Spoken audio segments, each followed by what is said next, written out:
Donc, continuons notre cours. Voilà ici un schéma qui permet de résumer tout ce qu'on a dit. Donc, ce schéma-là montre différentes étapes pour faire un examen échographique. On a le patient avec l'organe à explorer. Ici, on a la sonde qui joue le rôle d'émetteur et de récepteur des échos. Donc, l'émission des ondes ultrasonores en rouge, puis la réception des échos après l'interaction de ces ondes ultrasonores avec la matière. Ça veut dire avec les différentes structures qui se trouvent à l'intérieur de cet organe. Donc, les échos aussi sont transformés en signal électrique, puis traités dans l'unité centrale de notre machine, puis un affichage sur l'écran pour donner ce qu'on appelle un sonogramme. Qu'est-ce qui se passe à l'intérieur de l'organe exploré? Donc, à l'intérieur de cet organe exploré, donc on peut l'expliquer par ce schéma-là. Donc, les ondes ultrasonores émises, donc elles doivent rencontrer les écostructures. Donc, on a ici, on doit penser ce qu'on appelle les interactions ultrasonores matière, ça veut dire soit des interactions au niveau de l'interface ou bien au niveau des structures internes des organes pleins. Donc, on a les ondes réfléchies, soit au niveau de l'interface ou bien par ce qu'on appelle en mode de diffusion. Et donc, ce sont ces échos-là qui sont responsables à la formation de l'image. Par contre, la partie qui est transmise, c'est elle qui permet d'explorer les zones profondes.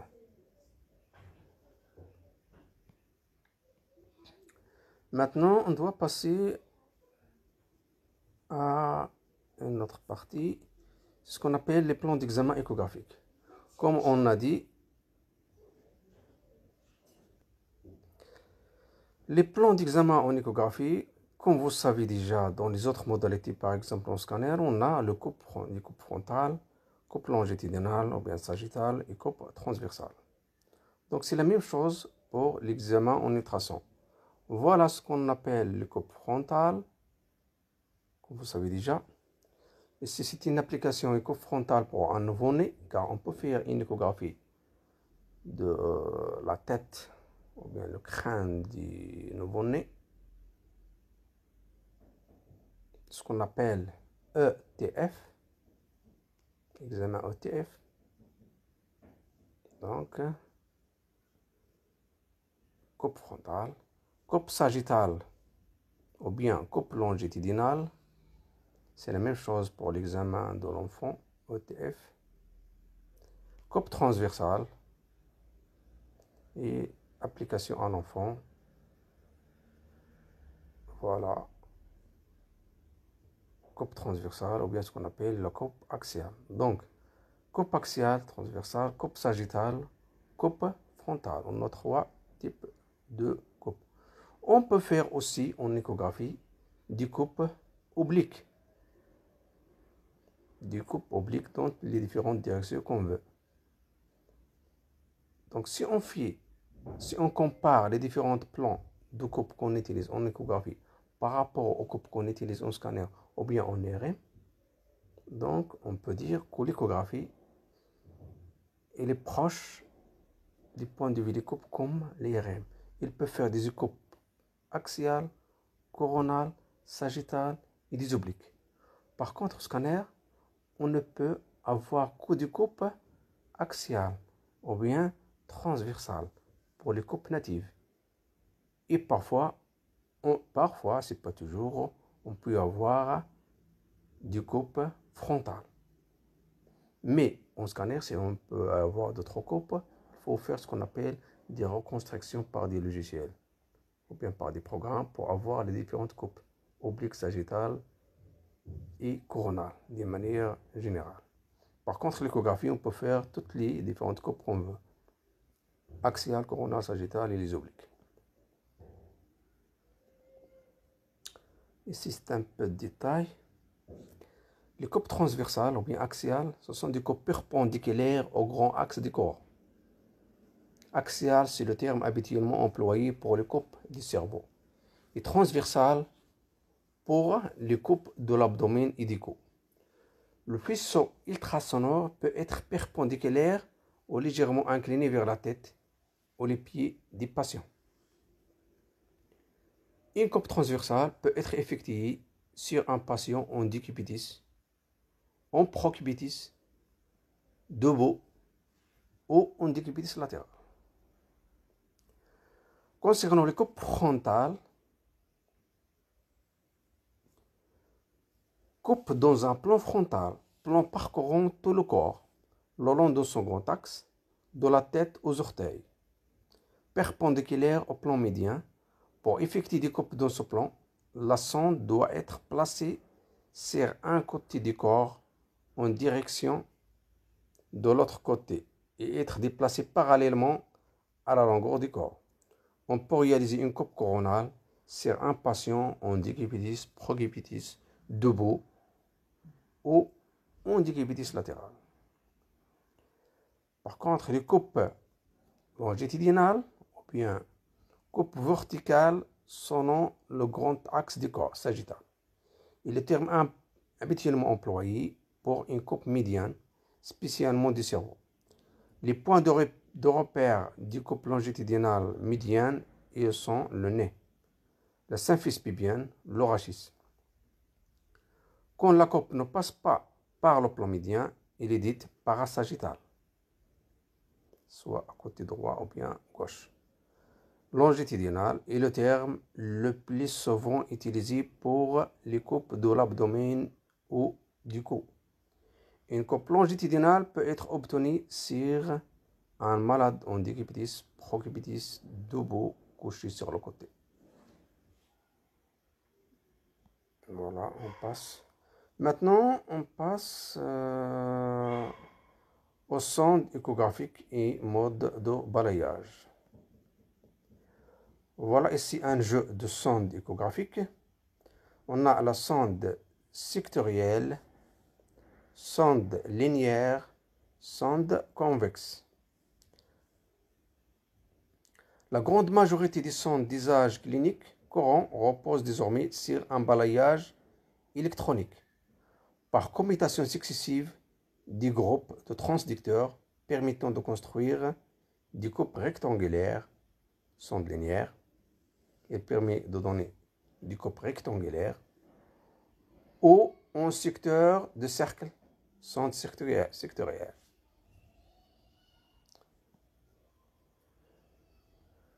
Il existe des sondes montées sur un endoscope pour l'exploration cardiaque par voie endo-œsophagien, pour l'exploration de l'appareil digestif, œsophage, estomac, duodénum et sphincter d'Oddi, et pour l'exploration endobronchique.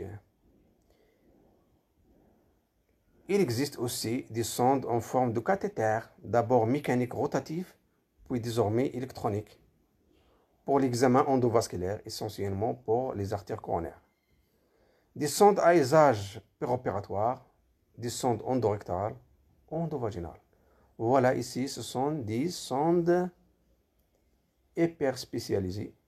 Par contre, les sondes qu'on a déjà vues ici, ce sont des sondes conventionnelles ou bien qu'on utilise dans les examens de routine. Par contre, ici, ce sont des examens les sondes pour examens spécialisés. Donc, les sondes pour endoscope, sonde convexe, sonde linéaire, sonde endodoppler à émission continue, sonde sectorielle, sonde péropératoire. Donc, on utilise ça pour les différentes cavités digestives, pour les bronches et pour les examens endovasculaires et endovaginales. Les sondes endovasculaires de haute fréquence autour de 30 MHz étaient initialement mécaniques rotatifs, mais désormais ils fonctionnent d'une manière électronique. Voilà ces différents types de sondes qu'on a. Voilà ici une règle qui permet de vous montrer leur taille relative. Les sondes endovasculaires étaient jusqu'à présent mécaniques. Ça veut dire un élément transducteur étant placé à l'extrémité d'un guide souple, rotatif au sein d'une gaine. Les sondes récentes sont électroniques, donc sans élément mobile. Leur fréquence est de l'ordre de 30 MHz. Les trois principales modalités de balayage. Donc, linéaire, sectoriel, convexe. On trouve aussi des sondes à balayage circulaire pour l'exploration endocavitaire ou bien endovasculaire. En outre, les sondes linéaires peuvent mettre à profit les possibilités d'inclinaison des vaisseaux ultrasonores pour construire des images trapézoïdales, donc explorant un champ plus large en profondeur qu'en surface, comme les sondes convexes. Ou un balayage composite. L'image présentée sur l'écran est alors en réalité composée de plusieurs images construites sur des incidences différentes, ce qui permet une meilleure définition des interfaces disposées plus ou moins perpendiculairement à la surface de la sonde, comme les parois latérales d'un kyste ou d'un vaisseau. Voilà tout ce qu'on a dit. Il est résumé dans le schéma suivant. Donc, pour les sondes linéaires, ça permet de donner quoi? Une image rectangulaire. Pour les sondes curvilinéaires ou bien courbées, donc il permet de donner une image en éventail. Les sondes sectorielles, voilà, il vous donne un secteur. Les sondes trapézoïdales, il vous donne l'image sous forme d'un trapèze. L'image est plus courte en haut, par contre elle est plus large en bas. Puis une sonde composée, puis une sonde radiale. Ça permet de donner des images sous forme radiale. Donc les modalités de balayage sont possibles pour améliorer l'image, balayage composé ou des applications spécialisées sondes endocavitaires. Ici le mode de balayage échographique pour ce qui concerne les sondes endocavitaires. Ils peuvent associer plusieurs modes de balayage, sondes biplan. Les sondes endorectales ou bien endovaginales peuvent des restes associer plusieurs modes de balayage.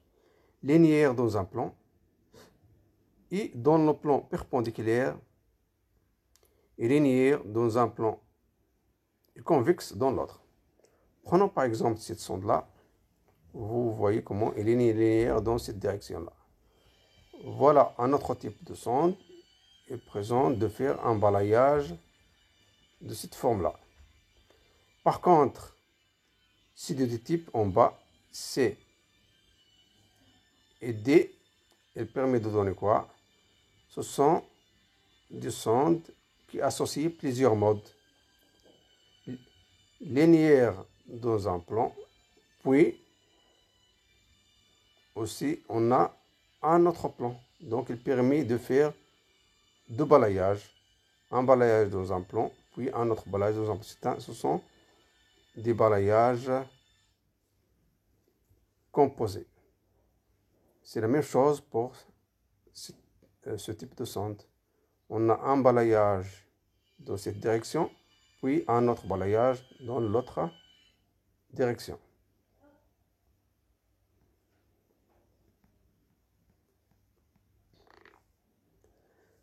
Voilà ici un peu de détails. Les sondes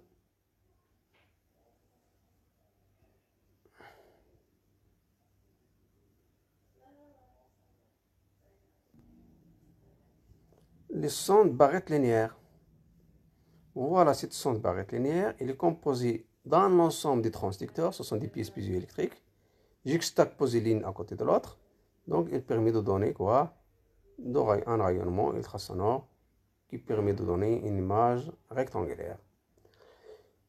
Ici, en B, ce sont des sondes mécaniques. Ça veut dire, sonde mécanique, il y a les transducteurs qu'on a, par exemple en B, on a des transducteurs, un groupe de transducteurs en trois groupes, groupe 1, groupe 2, groupe 3. L'ensemble des transducteurs font un mouvement de rotation. Et ces transducteurs ils se trouvent dans de l'huile pour faciliter la transmission des ondes ultrasonores. Donc, lorsqu'on fait une rotation, donc le premier groupe, il se met juste à la face de sortie des ultrasons. Donc, on a la première émission des ultrasons. Puis, on continue en rotation, ce groupe, deuxième groupe, il arrive en face de la fenêtre, puis il y a de l'émission, ainsi de suite. Au cours de la rotation, donc, on a l'émission des ultrasons par ces groupes des pièces piézoélectriques. Donc, voilà ici la fenêtre de sortie, les transducteurs et l'huile. Donc, c'est un fluide qui permet d'assurer la transmission des ondes ultrasonores.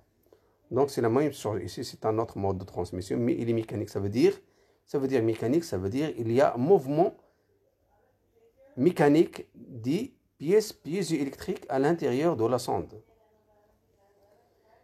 Ici, voilà un autre type de sondes mécaniques, mais ce sont des sondes annulaires. Elles permettent de donner des coupes sous forme d'anneaux.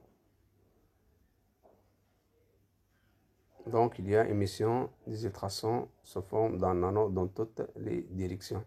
Donc voilà un mouvement mécanique de ces pièces piézoélectriques à l'intérieur de ce boîtier. Voilà, on voit qu'il y a des mouvements mécaniques. Ici, pour avoir une sonde convexe, on fait la juxtaposition des transducteurs le long de cette courbe. Ils sont bien courbés l'un à côté de l'autre. Donc, on doit avoir l'émission qui se fait d'une manière perpendiculaire à la courbe. Et automatiquement, on aura quoi? Une image en éventail. Barrette sectorielle à déphasage électronique. Voilà la disposition des transducteurs, comment ils sont faits sur la sonde. Donc, le balayage, on peut avoir un balayage ou bien des sondes mécaniques ou bien des sondes électroniques. Les sondes mécaniques, ça veut dire qu'il y a mouvement des pièces piézoélectriques à l'intérieur de la sonde. Par contre, les sondes électroniques, on a les pièces piézoélectriques qui sont fixes dans la sonde et on doit jouer sur leur excitation par un déphasage pour avoir l'émission des ultrasons.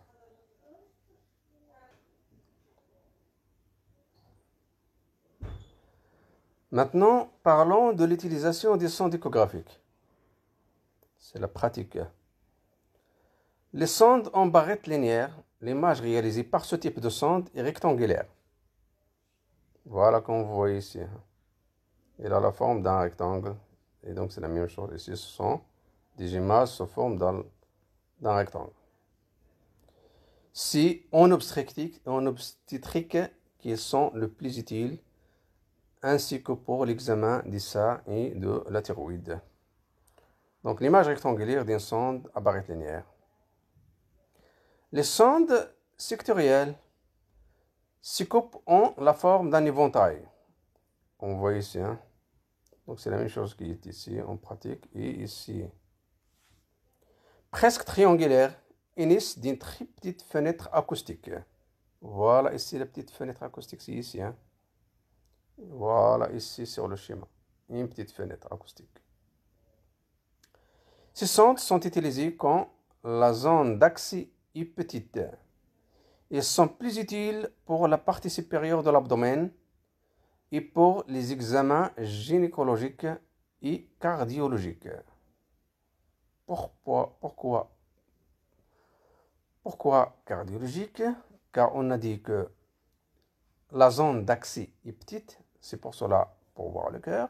Donc, il faut chercher des petites fenêtres. Et les petites fenêtres qu'on a, ce sont les zones ce sont les espaces intercostaux. Car les côtes, ça réfléchit les ondes ultrasonores. Et donc, on doit passer par les espaces intercostaux. C'est pour cela qu'ils peuvent être utilisés. C'est la même chose pour la partie supérieure de l'abdomen, car il y a des côtes, c'est pour cela qu'on peut les utiliser. Les sondes convexes, ils réalisent des images intermédiaires entre les sondes linéaires et les sondes sectorielles. Ils sont donc utiles pour toutes les parties du corps, sauf pour l'échographie spécialisée. Voilà, ici on a un éventail. Donc ils permettent de donner des ondes très larges en bas et légèrement rétrécies en haut. Donc la grande image en fond d'éventail au sommet, courbée à large, construite par une barrette convexe. Voilà la barrette convexe, voilà l'émission des ondes ultrasonores qui permet de donner ce type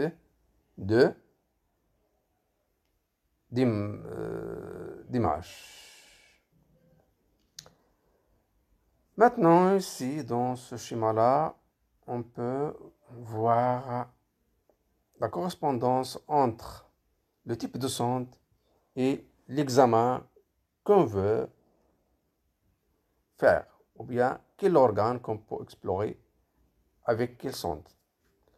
Voilà la sonde linéaire,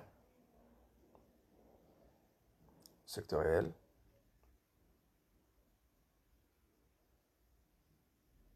Donc les sondes sectorielles sont utilisées en échocardiographie pour l'examen Doppler transcrânien. Donc les sondes sectorielles sont utilisées en échocardiographie pour l'examen Doppler transcrânien. Car ces applications cliniques ne sont possibles qu'à travers des fenêtres acoustiques restreintes, espaces intercostaux et écailles temporales. Voilà, c'est ici un Doppler transcrânien, échocardiographie, c'est pour les sondes sectorielles. Les sondes linéaires sont utilisées pour tous les organes superficiels auxquels l'accès n'est pas gêné par de l'air ou des os.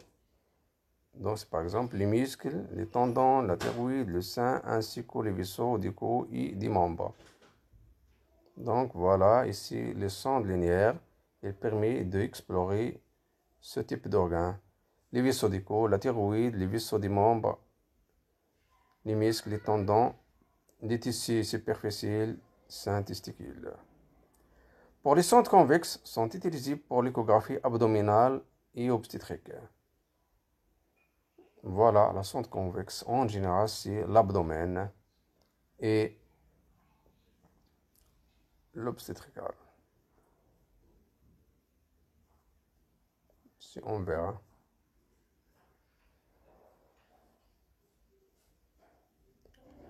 De ce qui concerne l'abdomen.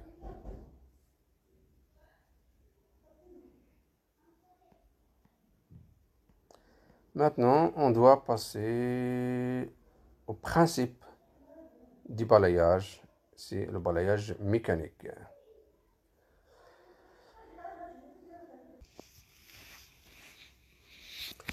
Les sondes mécaniques à balayage.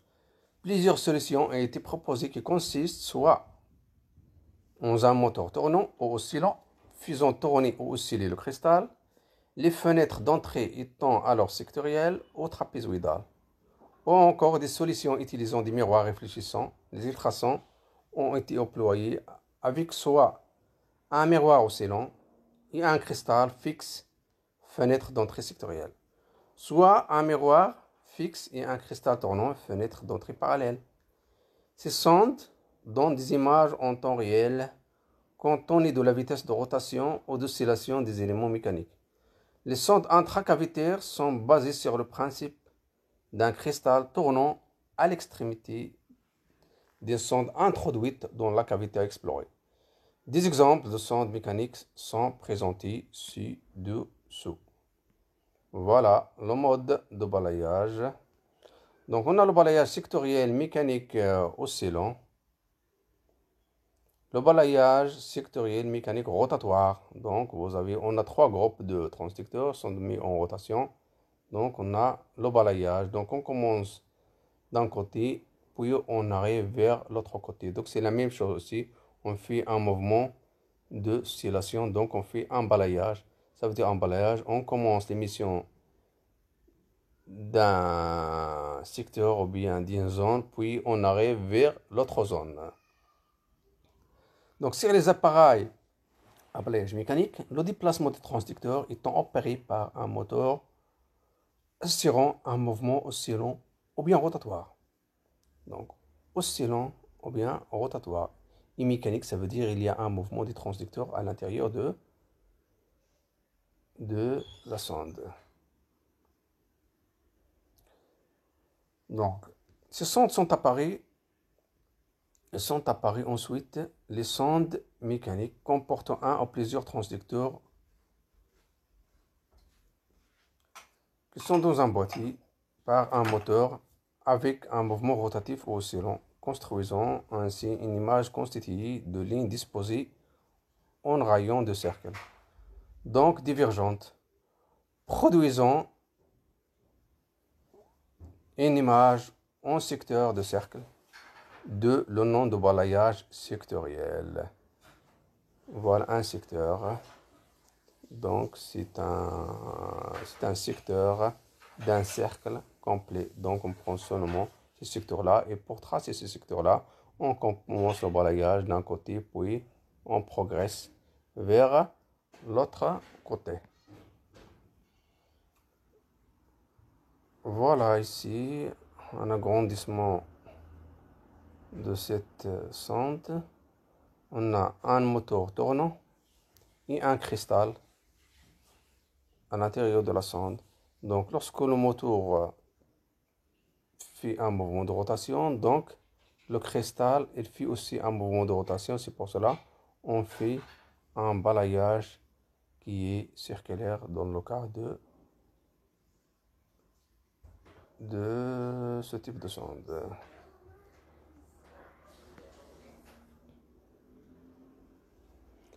Exemple de sonde intracavitaire. Donc ce schéma-là, il montre des sondes mécaniques. Voilà ici, toujours à l'intérieur de la sonde, il y a un moteur. Les groupes de pièces électriques font un mouvement de rotation. Et le résultat, c'est quoi? C'est un champ sectoriel. Donc c'est la même chose ici, toujours le moteur, mais la disposition géométrique à l'intérieur de la sonde, elle diffère de la première sonde. Donc on aura le résultat, c'est quoi? C'est un champ sectoriel, mais il est plus large en haut que la première sonde.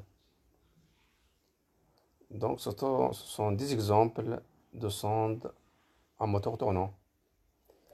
Ici, c'est une sonde sectorielle à miroir plat, oscillant et cristal émetteur fixe. Voilà aussi, on a le cristal qui est fixe, mais le miroir, il est comment? Il est oscillant. Donc, on a quoi? On a un résultat, c'est quoi? C'est un secteur. Donc, ça dépend de la géométrie à l'intérieur de la sonde, du moteur et de la pièce piézoélectrique. Ce groupe de deux éléments, le moteur tournant et la pièce piézoélectrique, comment ils sont disposés, comment ils tournent, ça permet d'agir sur la forme de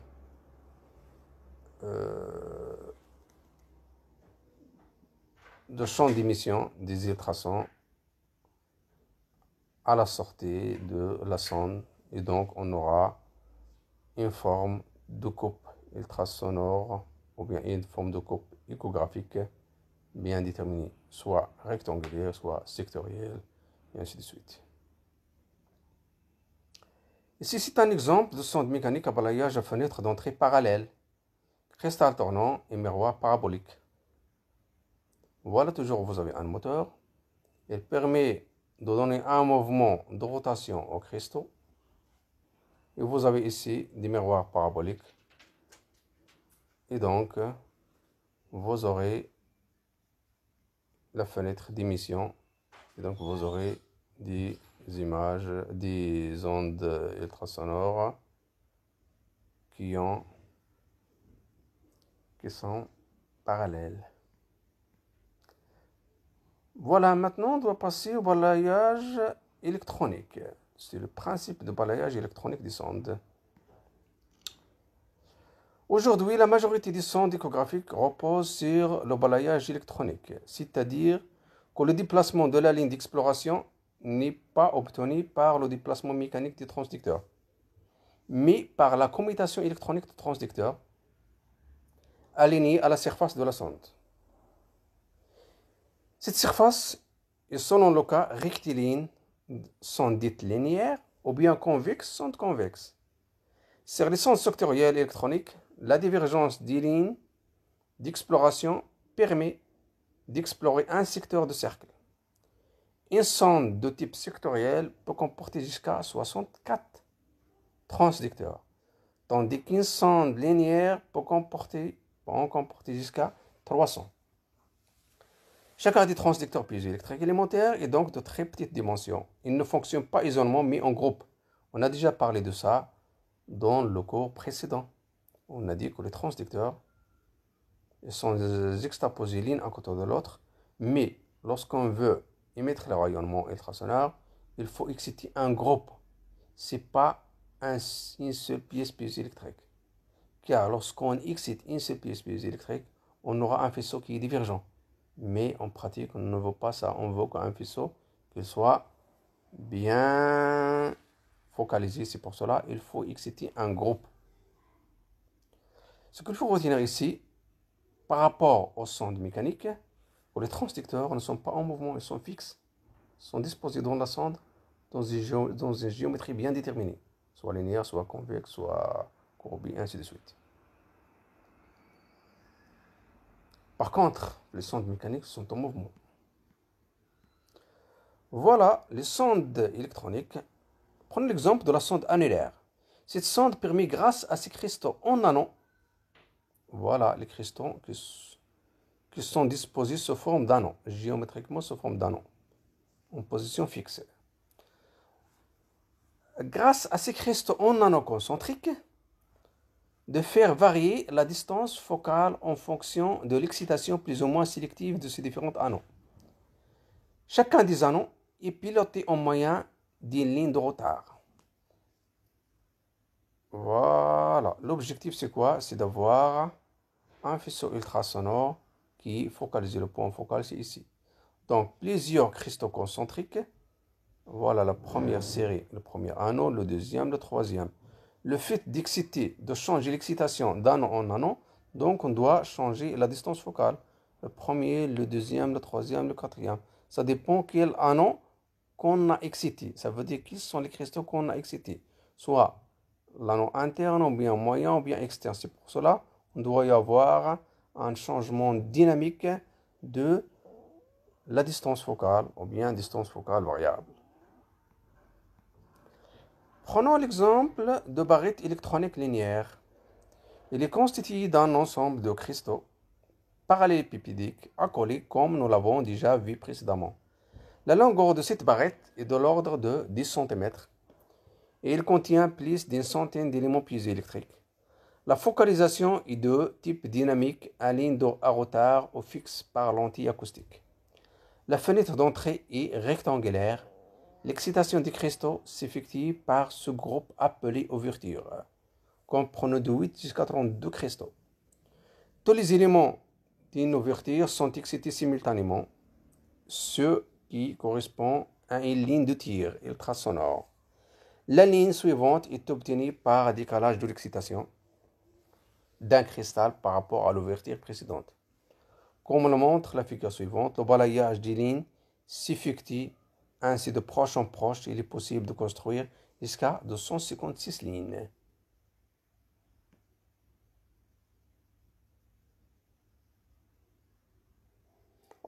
Ça, on a déjà détaillé ça dans le cours précédent. Barrette, phase array ou bien sectorielle. Contrairement à la barrette linéaire, dans la sonde phase d'array, les cristaux sont arrangés côte à côte et sont excités individuellement, mais non simultanément. On introduit une séquence de retard par des lignes de retard et qui permet, selon le même principe que pour la focalisation dynamique, de réaliser un balayage sectoriel. La focalisation s'effectue soit de manière dynamique, soit de manière fixe. La figure ci-dessous compare la dynamique image en nombre de lignes par seconde aux cadences d'image pour les deux barrettes. Voilà un type de sonde. Donc voilà les pièces piézoélectriques.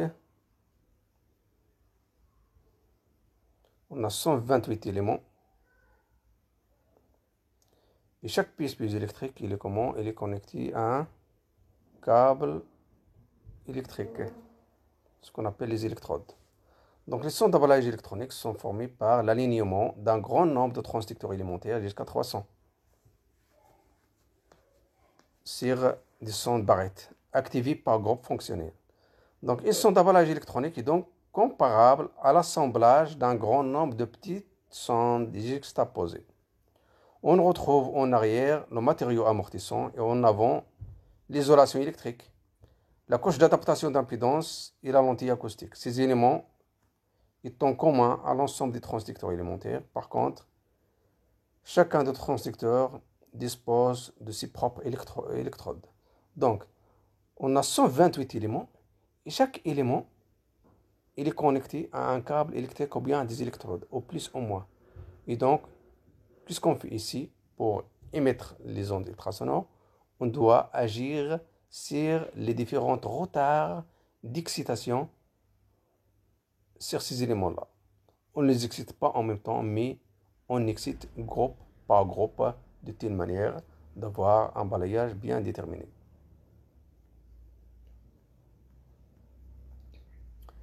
Voilà ici, toujours un balayage électronique. Le balayage électronique fait appel à des groupes de transducteurs excités successivement de sorte à orienter l'onde résultante dans une direction précise. Voilà, maintenant on va faire une orientation dans cette direction de faisceau ultrasonore. Qu'est-ce qu'on fait? Il faut agir sur ces transducteurs-là qui sont faits par deux groupes. Groupe 1 en bleu, groupe 2 en rouge, bleu, rouge, et ainsi de suite. Mais, ce que vous voyez ici, c'est que l'excitation ne se fait pas en même temps, mais il y a des retards. Voilà le signal électrique qui vient. Voilà le signal, ou bien les retards qu'on peut appliquer sur ces différents transducteurs. Et le résultat final, c'est quoi? C'est d'avoir l'ensemble des faisceaux. Ces faisceaux-là, ils sont comment? Ils se propagent. Ils donnent un faisceau ultrasonore qui se propage dans une direction oblique. On change après les retards. On doit avoir une direction de propagation dans cette direction. Puis on change ensuite les retards. On doit avoir une propagation dans cette direction. Et ainsi de suite. Jusqu'à y avoir un balayage de tout ce secteur-là. Donc, la variation de la direction de propagation en fonction de temps, elle dépend de quoi? Du retard qu'on applique sur les différents transducteurs en ce qui concerne leur excitation. Donc, retard d'excitation sur les différents transducteurs permet de changer la direction des faisceaux ultrasonores. Et donc, ça, c'est ce qu'on appelle le balayage électronique.